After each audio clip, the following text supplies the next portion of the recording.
사랑하는 대면교회 성도 여러분, 오늘 오후 예배 설교 제목이 다소 거창하게도 삶을 풍요롭게 하는 비결입니다. 그래서 제가 오늘 이 시간에 여러분들께 그 비결을 말씀드려야 되는데, 결론부터 말씀드리겠습니다. 우리의 삶을 풍요롭게 하는 그 비결은 우리의 일상 속에서 삶의 순간순간 작고 사소한 것들로부터 나를 향한 하나님의 계시를 느끼고 깨닫는 것입니다. 옆 사람과 이렇게 인사하시겠습니다. 하나님의 계시를 깨달으시기 바랍니다.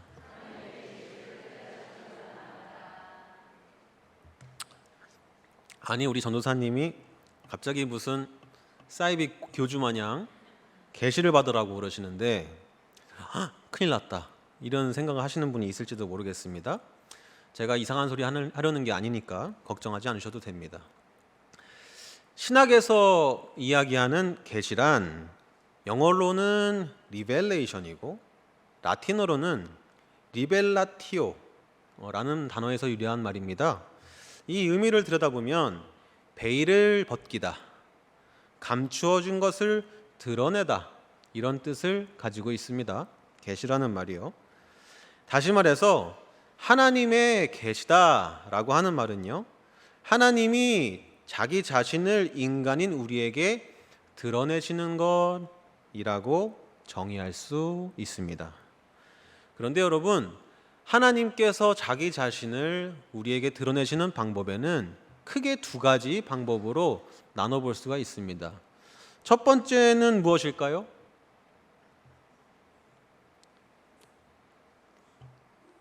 이 속으로만 쏙삭쏙삭 하시고 들리게 말씀 안 하셔. 첫 번째는요, 하나님의 말씀, 성경입니다. 이 하나님은 성경을 통해서 하나님의 영감으로 기록된 이 거룩한 말씀으로 하나님 자신을 우리에게 드러내셨습니다. 그리고 이 성경 말씀 중에서도 가장 결정적인 계시는 바로 말씀이 육신이 되어 이 땅 가운데 오신 하나님의 아들 예수 그리스도입니다.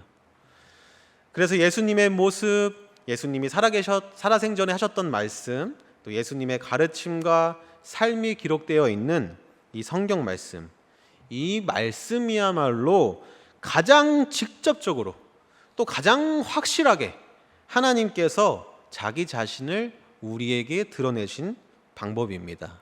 그래서 우리가 이것을 갖다가, 이 말씀을 갖다가 하나님의 특별한 계시다라고 해서 특별 계시라고 부릅니다. 한번 따라해 주시겠습니까? 특별 계시. 네, 감사합니다. 그리고 하나님께서 자신을 우리에게 드러내시는 또 한 가지 방법이 있습니다. 그 두 번째는 무엇이냐면요, 자연, 우주 만물, 또 세상의 섭리 속에 자기 자신을 드러내시는 방법입니다.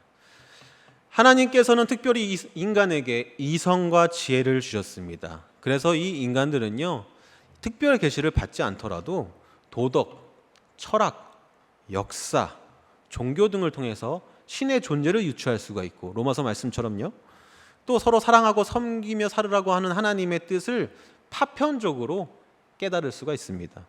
그래서 간혹 교회 안 다니는 사람들 중에서도, 예수 안 믿는 사람들 중에서도, 야, 저 사람은 어떻게 예수 믿는 사람보다 더 예수 믿는 사람 같아? 하는 사람들을 우리가 종종 만나볼 수가 있는 것입니다. 마치 하나님께서는 믿는 사람, 당신의 자녀들에게만 햇빛과 비를 내려주시는 것이 아니라 이 세상의 모든 사람들에게 동일하게 햇빛과 비를 내려주시는 것처럼 이 세상 모든 사람들을 향하여, 이 세상 모든 만물들을 통해서 하나님 자기 자신을 나타내시고 드러내시고 있습니다. 그것을 우리가 어려운 말로 일반 계시라고 합니다. 한번 따라해 주시겠습니까? 일반 계시. 자, 그러면 제가 여러분들께 문제를 내보겠습니다. 특별 계시와 일반 계시가 있습니다. 이 둘 중에 어느 쪽이 더 분명하고 확실하게 하나님을 깨달을 수가 있는 방법인가요? 특별 계시겠죠, 당연히. 자, 그렇다면 이 특별 계시와 일반 계시 중에 어떤 계시가 더 중요하다고 할 수 있겠습니까? 특별 계시가 더 중요하다고 할 수 있을 것입니다. 마치 신학교 수업에 온 것 같은 기분이시죠?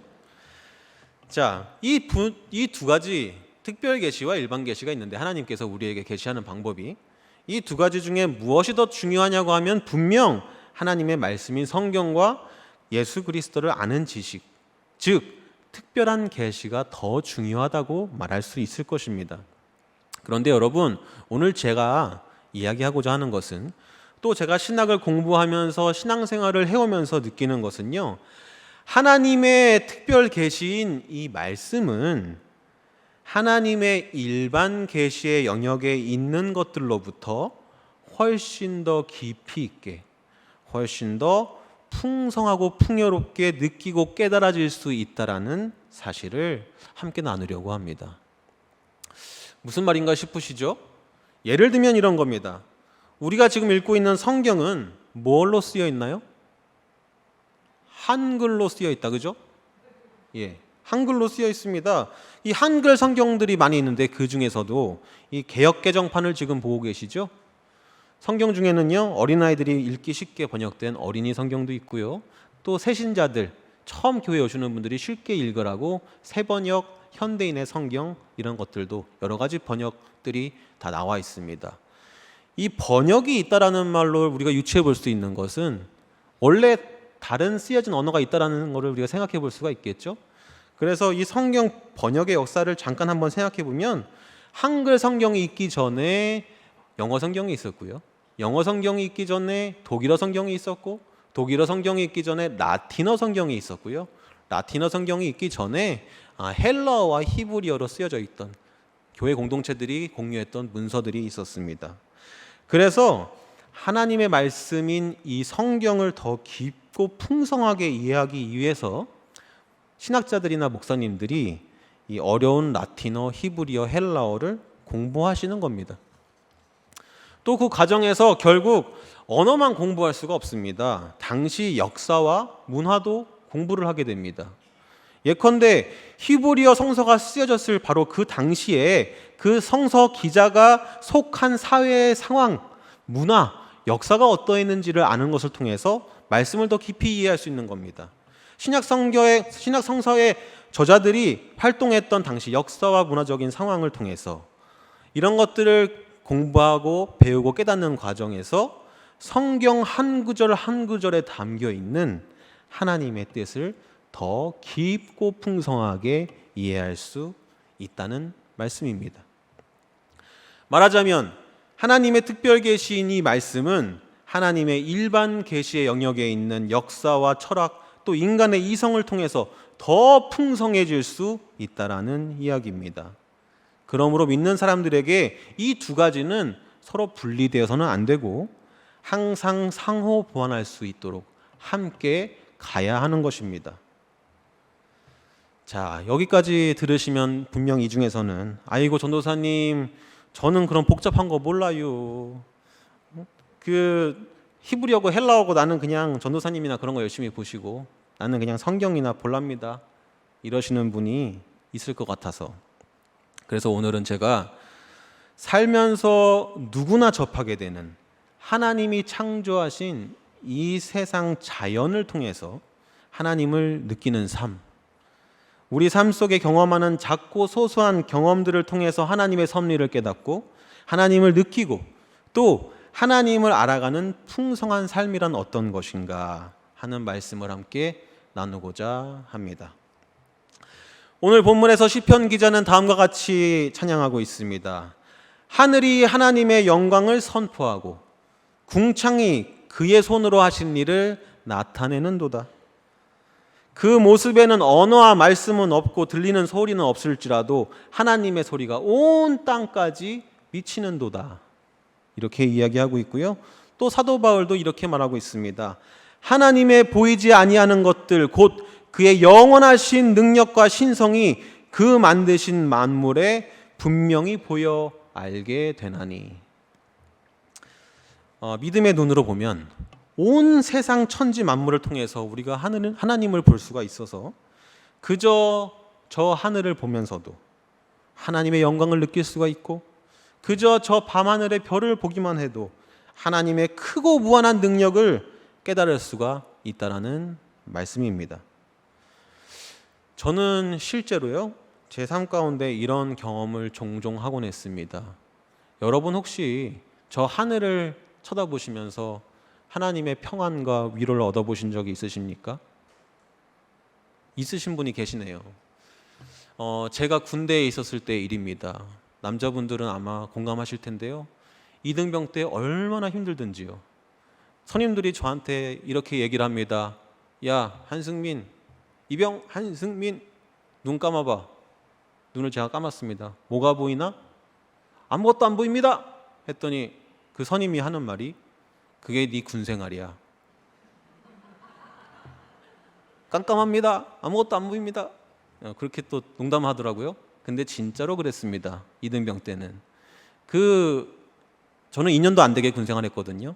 근데 그 짧은 시간도 너무너무 길게 느껴지고 도대체 끝날 것 같지가 않은 거예요. 내가 이런 힘든 상황을 어떻게 내가 잘 버티고 이겨낼 수 있을까? 불안하고 답답하는 그 순간에 부대에서요. 그 부대가 산속에 있어가지고 밖에 무슨 건물이나 이런 게 보이지도 않습니다. 근데 부대에서 가끔씩 하늘을 올려다보면 이 하늘은요, 제가 군대에 가기 전의 하늘이나 제가 군대 이등병 때 빡빡 끼며 고생했을 때 그 하늘이나 똑같이 너무너무 평온하게 흐르고 있는 거예요. 그래서 제가 저 하늘을 바라보면서, 아, 그렇지. 내가 여기 지금 군대에 비록 잠깐 있을지라도 나를 향한 하나님의 사랑과 계획하심은 저 변하지 않고 내 삶 가운데 늘 흐르고 있는, 나를 쳐다보고 있는 저 푸른 하늘처럼 변함없이 은은하게 평온하게 흐르고 있는 것이지 하고 깨닫고, 그저 하늘을 바라보면서 하나님을 생각하며 위로받고 평안을 누렸던 경험이 있습니다. 혹시 이 가운데 산을 좋아하시는 분들이 또 있을지 모르겠습니다. 저는요, 가끔 산에 올라가는 걸 좋아합니다. 저희 집 근처가 남산에 있어서요, 남산을 자주 올라가는데, 제가 불과 몇 년 전 나는 앞으로 어떻게 먹고 살아야 되나 하는 이 미래에 대한 굉장한 불안과 두려움에 사로잡혀 있었을 시기가 있었습니다. 그때 산에 올라가서 이렇게 서울 시내 풍경을 쫙 내려다보는 거예요. 그러면 그 콘크리트 건물 안에서 복작되고 불안에 떨었던 내 모습이 너무나도 사소하고 하찮게 느껴지면서 제 마음속에 여유가 느껴졌습니다. 아, 그래. 그렇지. 하나님께서 나와 함께 하시는데 내가 왜 이렇게 두려워하지? 내가 왜 이렇게 염려하지? 지금까지 나를 인도해 오신 하나님께서 앞으로도 나를 인도해 오실 것이다. 제가 한 발짝 물러나서 제 상황을 조금 더 객관적으로 바라보고 하나님을 향한 믿음을 다시 부여잡고 감사할 수 있는 그런 여유가 생기더라는 겁니다. 그래서요, 여러분, 제가 하늘 바라보면서 산에 올라가서 저 풍경들을 내려다보면서 그렇게 위로를 받고 하나님을 묵상했던 그런 경험들이 있습니다. 제가 솔방울 얘기를 좀 하려고 합니다. 이맘때쯤이 되면 9월, 10월이 되면 솔방울이 떨어지기 시작합니다. 이 솔방울은요, 여름에는 노란빛이 도는 연녹색의 모습을 하고 있다가 가을이 되면 검은 갈색으로 여물기 시작하면서 우리가 잘 아는 모양의 그 솔방울이 됩니다. 솔방울은 그 크기에 따라서 40개에서 많게는 100개까지 비늘이 붙어 있는데 이 비늘마다 작은 씨앗을 품고 있고 이 씨앗의 수명은 보통 5년 정도라고 합니다. 사람들이 잘 모르는 사실이 있습니다. 솔방울은요, 이 씨앗을 잘 보관하기 위해서 비가 많이 오는 우기에는 이 습기 때문에 씨앗이 썩어버리지 않도록 비늘을 쫙 모아가지고요, 갑옷처럼 만들어서 천신과 갑옷 마냥 딱 오므립니다. 그러다가 반대로 건기가 되어서 날씨가 너무 건조해지면 이 씨앗이 말라서 죽지 않도록 오므렸던 비닐을 쫙 벌려서 여러분들이 잘 아시는 그 솔방울의 모양을 유지합니다. 이로써 공기 중에 있는 습기를 최대한 빨아들이는 것이죠. 이런 솔방울의 특징을 잘 아시는 분들은요, 이맘때에 솔방울을 주스러 다니시면서 그 솔방울을 씻어다가 집에 천연 가습제로 두고 사용하시는 분들도 있습니다. 여러분, 그런데 한번 생각해 보시기 바랍니다. 저 길바닥에 아무렇지 않게 떨어져서 사람들의 발에 채이는 저 보잘것없는 솔방울 속에 담긴 지혜를 한번 생각해 보시기 바랍니다. 물이라는 것이 식물에게는 항상 필요하고 좋은 것 같지만 과할 때는 오히려 해가 될 수 있기에 그걸 알고 있는 솔방울은 자기의 비닐을 오므려서 과한 물은 흘려보낼 줄 아는 미덕을 가지고 있습니다. 또 부족할 때는 그 습기를, 그 물을 얻기 위해서 과감히 나의 모습을 변신하고 나를 바꿀 수 있는 그런 용기와 지혜 또한 가지고 있습니다. 우리가 이 솔방울로부터 인생의 교훈을 얻을 수 있지 않겠습니까? 하나님은 이처럼 우리 주변에 아무렇지 않게 널브러져 있는 저 작고 하찮은 것 하나조차도 그 안에 우리가 배울 수 있는, 깨달을 수 있는 당신의 섭리를 담아 두셨다는 이야기입니다. 사랑하는 대명교회 성도 여러분, 우리가 삶을 살아갈 때에는요, 두 가지 방식이 있습니다. 첫 번째는 소유하는 삶이고 두 번째는 향유하는 삶입니다. 소유하는 삶이란 이런 것입니다. 내가 추구하는 어떤 목적이나 대상을 내 것으로 만들기 위한 삶입니다. 그것이 돈이 될 수도 있고요. 누구에게는 권력이나 지위가 될 수도 있고 어떤 이에게는 학업적 성취가 될 수도 있습니다. 그런데 기본적으로 소유하고자 하는 삶을 살고자 할 때는 내가 소유하려고 하는 그 대상이나 목적이 대체로 지금 내 손에 있는 것들이 아닙니다. 내 손 안에 없기 때문에 그것을 갖고자 하는 것이거든요. 그래서 내가 한 번도 만져보지 못한 큰 돈, 한 번도 살아보지 못한 좋은 집, 한 번도 경험해보지 못한 화려한 성공, 이런 것들을 쫓아서 그것을 부여잡으려고 하는 삶이 바로 소유하는 삶입니다. 그러므로 소유하는 삶을 사는 사람들은 무언가를 내가 원하는 것을 얻기 위해 끊임없이 나를 채찍질하고 다가올 미래, 불확실한 내가 갖고 싶은 그것을 향해서 지금 현재를 희생하고 내버리는 삶을 살게 됩니다. 반면 향유하는 삶은 내 삶에 주어진 것들을 기쁘게 받아들이고 내 모습 그대로를 즐기며 살아가는 삶입니다. 이 향유라는 말은 고백록의 저자인 어거스틴이 사용한 개념인데요. 향유라는 말의 이 라틴어 프리티오에서 나온 단어가 과일을 뜻하는 fruit입니다. 그래서 우리가 과일을 먹을 때 생각해 보시면 이 과일이 주는 맛, 또 과일의 아름다운 빛깔, 또 과일의 달콤한 향기, 그 모든 것들로부터 즐거움을 느끼듯이 우리의 인생 또한 인생에 때로는 슬픔이 있고 하지만 그 슬픔 뒤에는 더 큰 환희가 있으며 인생에는 때로는 아픔이 있고 두려움이 있지만 그 이후에는 더 굳건히 성장해가는 그런 과정들이 있기에 인생의 모든 순간 내 인생에 닥쳐오는 모든 운명을 기꺼이 받아들이고 사랑하고 즐기는 삶, 이것이 바로 향유하는 삶입니다. 여러분, 라틴어 격언 중에 여러분들이 잘 아시는 말이 있습니다. 아모르 파티라는 말이거든요. 아시지요? 아모르 파티. 근데 이 말이요, 저 처음에 무슨 파티인 줄 알았는데 그게 아니라 아모르라는 말이 사랑하라는 말이고 파티라는 말이 라틴어로 운명이라는 말입니다. 그래서 아모르 파티라는 것은 너에게 주어진 운명을 사랑하라, 이런 말입니다. 그것이 바로 향유하는 삶입니다. 향유하는 삶은 소유하는 삶과는 다르게 내가 갖지 못한 무언가를 위해서 지금 이 순간을 희생하지 않습니다. 오히려 이미 나에게 주어진 소중한 것들이 무엇인지를 깨닫고 감사하며 지금 여기 바로 지금 이 순간 행복을 누리며 살아가는 삶입니다. 사랑하는 대명교회 여러분, 여러분들은 소유하는 삶과 향유하는 삶, 이 둘 중에 어떤 삶을 선택하시겠습니까?